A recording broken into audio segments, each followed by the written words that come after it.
오늘 본문 이사야 9장 이 전후의 배경은요, 주전 743년에서 738년의 기간을 배경으로 하는데, 그 당시 아수르가 북이스라엘을 침공해 옵니다. 그 침공으로 다급해진 이스라엘 왕 므나헴이 자기 왕권을 지키기 위해 가지고 그 아수르의 조공을 바치고 그렇게 자기 왕좌는 지킬 수 있었지만, 그러나 불행하게도 그 과정에서 이 이스라엘 북부 지역이 아수르에 의해 무참하게 짓밟혀 황폐화된 상황이라는 겁니다. 그래서 이제 본문 1절에 보니까요, 전에 고통받던 자들에게는 흑암이 없어지로다. 옛적에는 여호와께서 스불론 땅과 납달리 땅이 멸시를 당하게 하셨더니 후에는 해변길과 요단 저쪽 이방의 갈릴리를 영화롭게 하셨느니라. 여기 나오는 이 스불론 땅과 납달리 땅이 바로 아수르의 침공으로 무참하게 짓밟혔던 그 지역으로 추정합니다.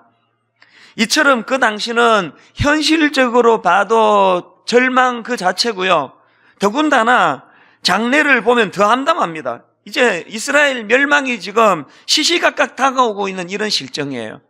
그런 상황에서 핸델이 그 절망적인 상황 속에 오라토리오 메시아를 만들어 가지고 많은 사람들에게 위로와 기쁨을 제공했다면, 이사야 선지자는 이런 나라 국가적으로 절망적인 그 상황 속에서 오실 메시아를 예언함으로 많은 사람들에게 위로를 제공하는 일을 했다는 것입니다.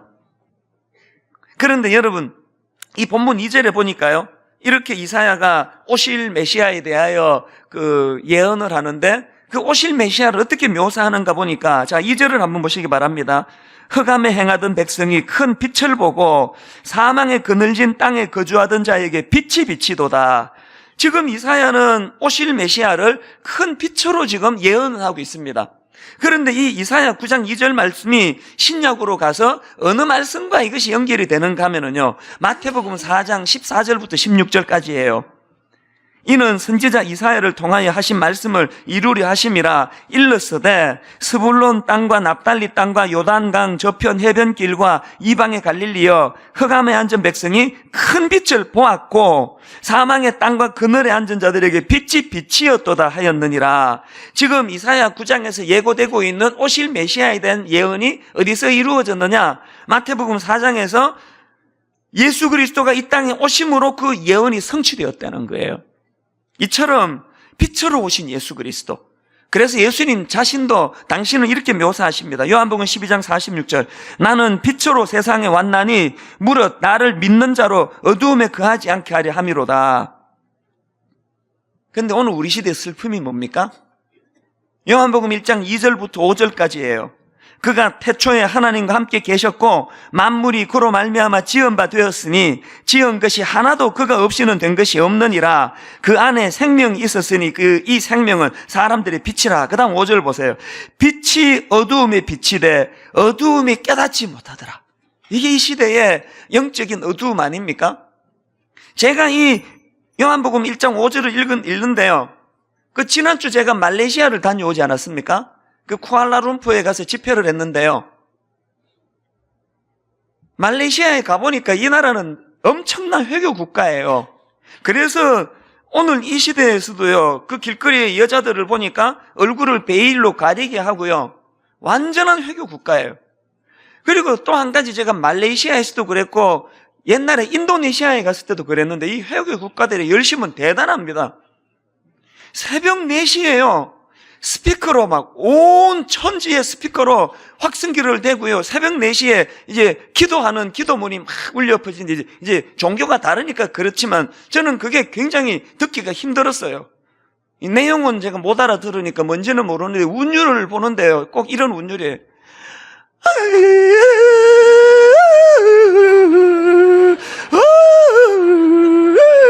여러분, 새벽 4시에 자다가 이 이야기 한번 들어보세요. 이게 짧게 하는 것도 아니에요. 매 새벽마다 깨는데요, 숨죽이고 제가 듣는 거예요. 이런 걸 기도문 하는데 열심히 대단해요. 새벽 4시부터 시작해가지고 하루 5차례 스피커로 그 기도를 해요. 그렇게 강한 회교 국가인데요, 근데 참 아이러니한 거는 뭐냐 하면은, 이제 그 쿠알라룸푸르에 갔더니 거기에 분당 우리 교회 성도들이 제법 계세요.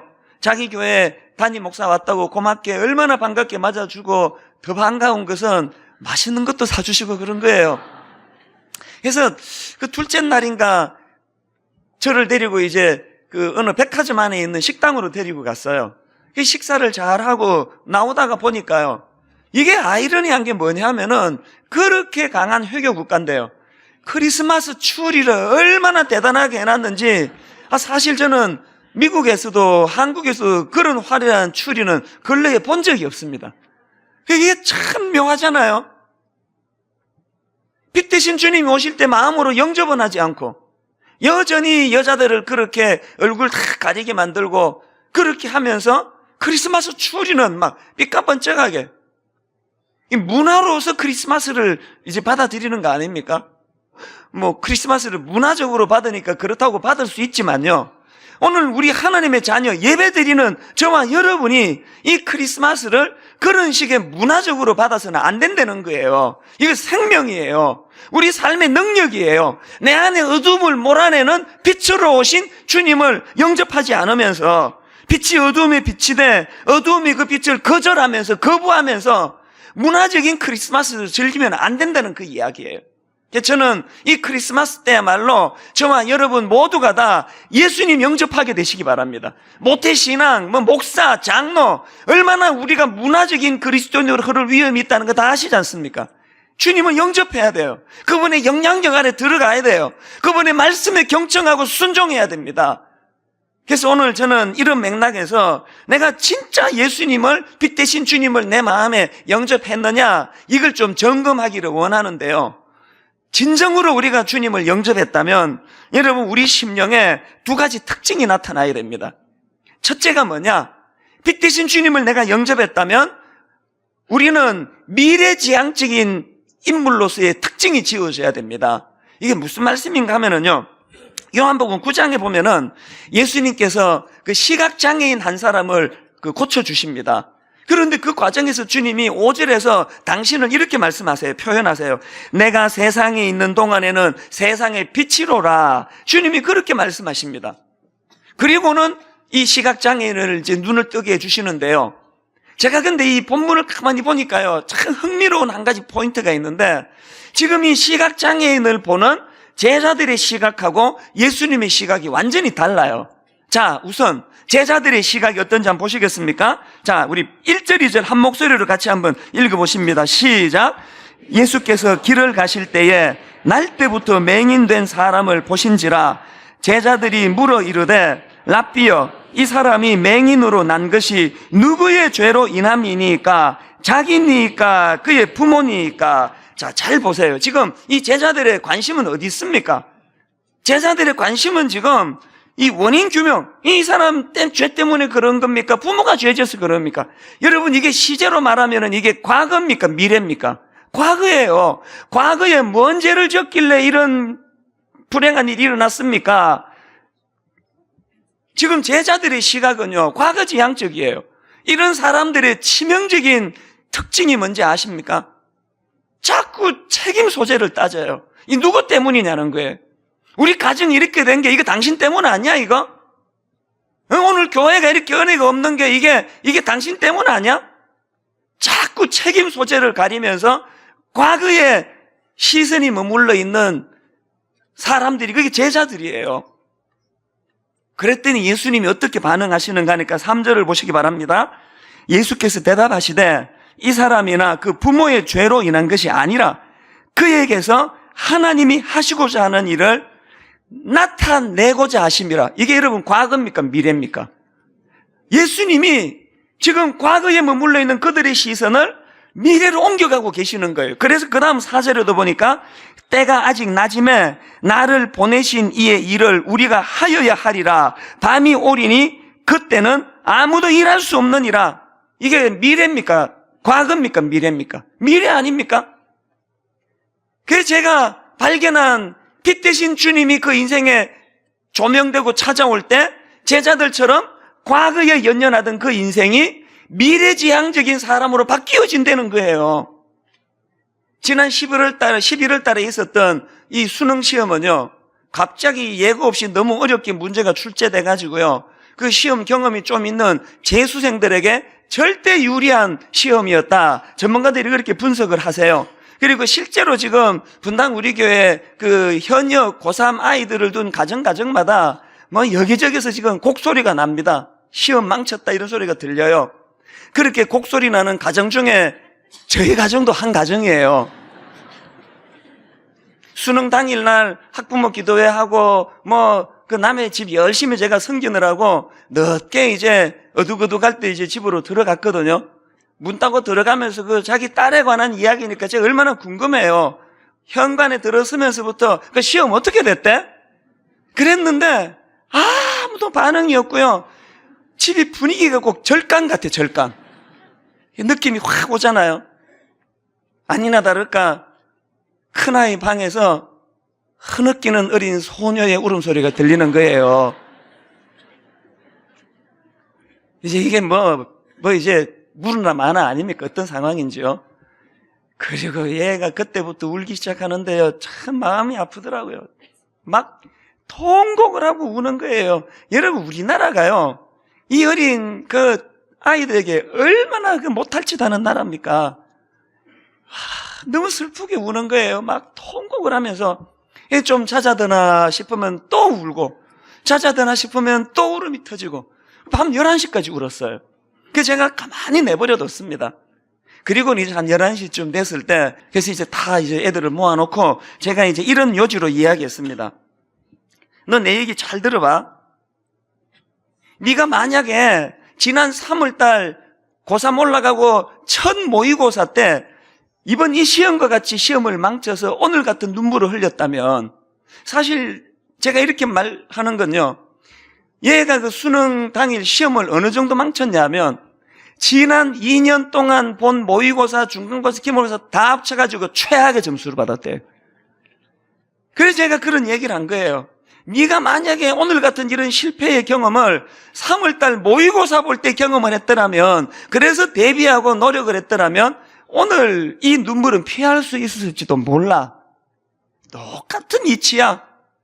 지금 19된 네가 인생의 쓴맛을, 인생의 실패를 경험하고 통곡하며 흘리는 이 눈물이 네가 29살이 되고 39살이 되고 49살이 되었을 때 흘려야 될 그 눈물을 막아주는 너무나 너에게 소중한 눈물이 될지 몰라. 제가 이런 요지로 이야기를 전했어요. 애들이 어리니까 뭐 그 말 알아듣긴 하는지 모르지만요. 저는 이야기를 하면서 막 저 자신에게 너무 감동이 되는 거예요. 너무 멋진 말을 내가 하고 있구나, 내가.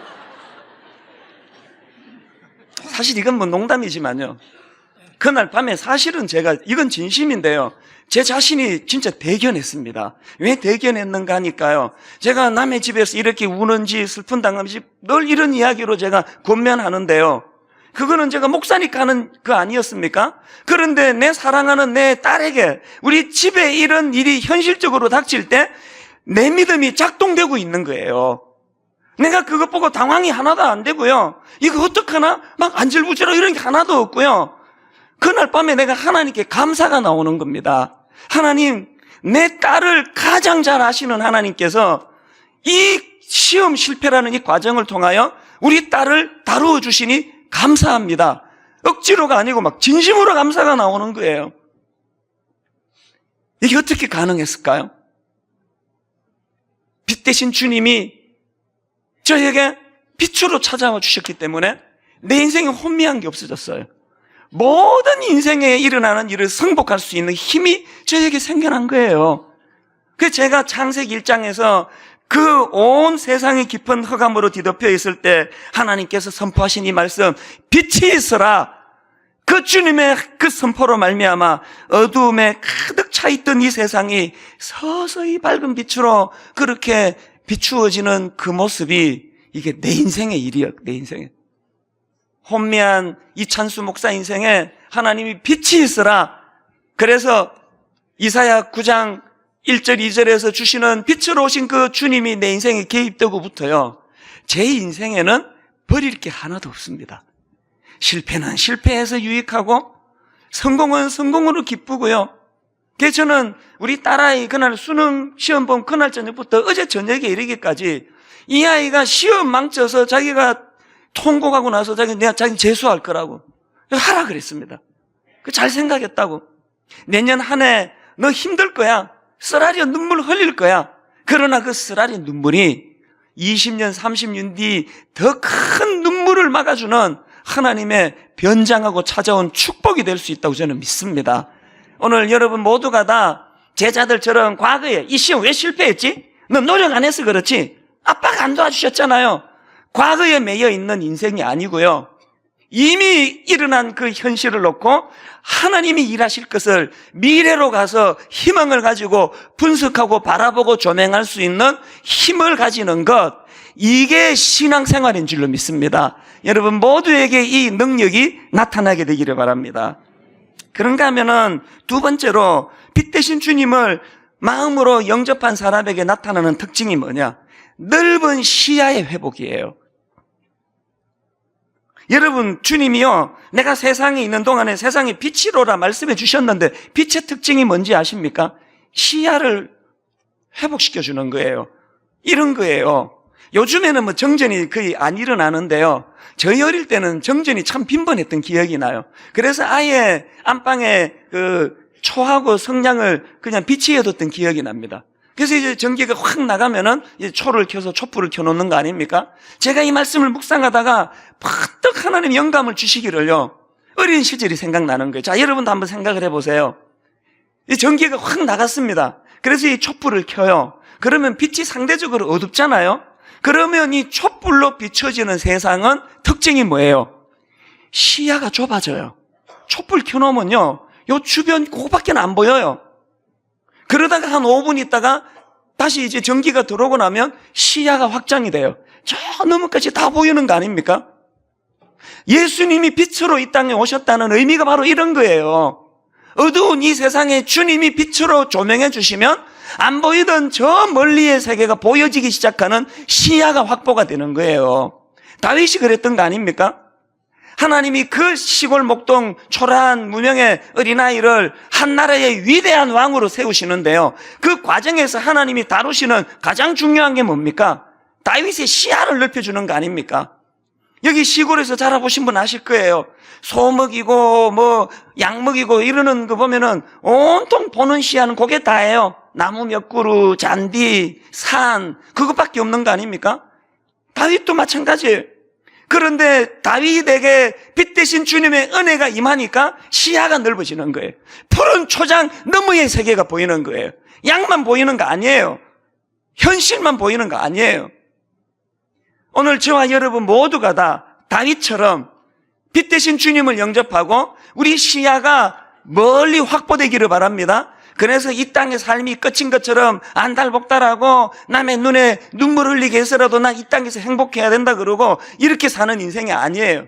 여유롭게, 넉넉하게 푸른 초장 너머에 일하시는 하나님을 볼 수 있는 이 영안을 가지고, 그래서 오늘 이 예배 중에 이번 그 수능 실패 보고 재수를 결정하고 심지어는 삼수를 결정하고 하는 이 쓰라린 마음을 갖고 있는 형제자매가 여기 있다면요, 걱정하지 마세요. 이제 100살 이상을 사는 시대인데 여러분 한 1, 2년 더 준비하는 거 아무 문제 없어요. 이것만 구하시면 돼요. 하나님, 내 인생에 좁은 시야가 벗어나기를 원합니다. 멀리 보는 눈을 가지기를 원합니다. 푸른 초장 너머의 세계에 일하시는 하나님을 볼 수 있는 눈을 주시기를 원합니다. 이게 빛 대신 주님을 영접한 인생의 특징이라는 거예요. 제자들도 마찬가지 아닙니까? 그 시골뜨기 태어나가지고 자기 살던 그 팔레스타인 지역을 벗어나 본 적도 없던 이 시골뜨기 주님 만나고는 어떻게 변했습니까? 주님이 그들에게 요구하시는 게 뭡니까? 너희는 가서 모든 족속으로 제자를 삼아. 주님이 그들에게 요구하시는 게 뭡니까? 땅 끝까지 이르러 내 증인이 되리라. 시야 확장의 문제 아닙니까? 최근에 저는 그 개그맨 이동우 씨 여러분 아시죠? 틴틴5 멤버로서 그때 한때 뭐 청소년들이 막 그냥 열광하던 그 그룹이었는데요, 그렇게 인기 정상에 오를 때 생각지도 못한 눈에 불치병이 찾아온 거예요. 망막 색조 변성증이라고 하는 이 불치병이 찾아와서 시력을 잃어버린 거예요. 그런 어려운 상황인데 이번에는요, 자기 아내가 부인이 뇌종양이 걸렸어요. 이거 끔찍한 절망 아닙니까? 그래서 이제 뇌종양 수술을 방금 끝내고요. 아내가 이제 회복실로 옮겨지고 금방 마취가 꿰는 상황이에요. 그 아내가 뭐라고 얘기를 하는가 하니까 뜬금없이 그 남편, 시력을 다 잃어가는 그 남편에게 이런 이야기를 하더래요. 당신 여행 가라. 국내도 좋고 해외도 좋고 한 달도 좋고 1년도 좋고 마음껏 여행을 해라. 이게 무슨 뜬금없는 이야기예요. 지금 뇌종양 수술 받고 지금 회복실에 누워가지고 그게 무슨 말이냐 그랬더니 그 아내가 하는 말이 뭐냐 하니까요. 당신 시력이 점점 지금 이제 꺼져가는 등불처럼 시력이 지금 이제 죽어가고 있는데 이 마지막 시력 남아있을 때 지금까지 살면서 보지 못했던 아름다운 광경들을 보러 가라는 거예요. 아름다운 풍경을 머릿속에 담으라는 거예요. 아름다운 사람들을 만나 그들의 모습을 머릿속에 담으라는 거예요. 당신 마지막 시력이 지금 가물가물한 이 상황에서 뇌종양 수술받고 병실에 누워있는 나만 쳐다보고 있으면은 이제 시력이 꺼져버리면 당신 남은 생애에 병실에 누워있는 우울한 그 모습밖에 남지 않는 거 아니냐. 야, 얼마나 놀라운 이야기예요. 병실을 떠나서 아름다운 걸 많이 보고 많이 느끼고 누리고 그렇게 하라는 거예요. 이 이동우 씨가요, 그날 그 아내의 그 얘기를 듣고요, 나가가지고 펑펑 울었대요. 자기도 지금 그런 상황인데. 저는 이 인터뷰를 보면서 오늘 우리가 이 세상에 권면해야 될 메시지가 이거 아닙니까? 맨날 영혼이 죽어버려가지고 그냥 눈에 보이는 그 안달복달하고 미워하고 싸우고 헐뜯고 분노하고 원수 맺고 원수 갚고 이런 세계만 보고 있는 이 땅 사람들에게 여러분 빛 대신 주님이 내 안에 찾아와 내 인생이 바뀌어진다 할 때에 오늘 우리가 그 주님의 은혜를 가지고 이 세상을 향하여 선포해야 될 말씀이 이거 아닙니까? 여러분 오늘의 실패, 오늘의 아픈 그 자리에 그 좁은 시야로 현실만 보고 눈물 짓는 인생이 아니고 벌떡 일어나 이 어려운 과정을 통해 일하시는 하나님을 볼 수 있는 영안을 열고 시야가 넓어지는 여러분 되시기를 바랍니다. 결론을 맺으려고 하는데요. 바울이 좁은 시야를 가지고 예수 믿는 사람 잡으러 다니고 잡아 죽이고 그 짓 하고 있을 때 다메섹 도상에서 주님이 빛으로 그를 만나 주셨어요. 사도행전 26장 10절, 13절에서 보니까 그 시절을 그가 이렇게 회고합니다. 왕이여 정오가 되어 길에서 보니 하늘로부터 해보다 더 밝은 빛이 나와 내 동행들을 둘러 비추는지라. 이렇게 빛 대신 주님과의 바울의 첫 대면이 시작이 되었는데 주님이 그의 시야를 어떻게 넓혀주십니까? 17절 18절 이스라엘과 이방인들에게서 내가 너를 구원하여 그들에게 보내어 그 눈을 뜨게 하여 어둠에서 빛으로 사단의 권세에서 하나님께로 돌아오게 하고 죄사함과 나를 믿어 거룩하게 된 무리 가운데서 기업을 얻게 하리라 하더이다. 뭘 말합니까 지금? 내가 주님을 만나고 빛 대신 그분이 내 인생에 조명되고부터 시야가 넓어지고 꿈이 생기고 비전이 생겨나서 여기까지 달려올 수 있게 되었습니다. 그 고백을 하는 거예요.